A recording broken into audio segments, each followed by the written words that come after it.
பார்க்க அவளும் பார்க்க கண்ணோடு கண்கள் அம்புகள் தொடுக்க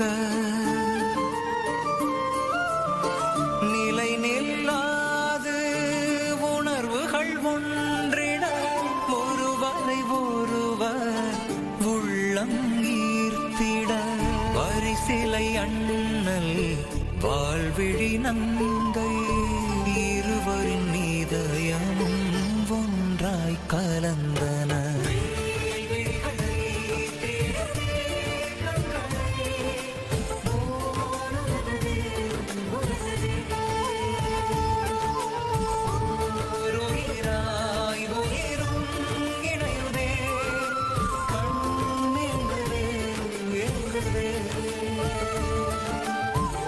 ஒழிக்கின்ற வேலை காவிய நாயகன் வெள்ளினை ஆள்பவன் பேசாமொழியில் பேசுவதென்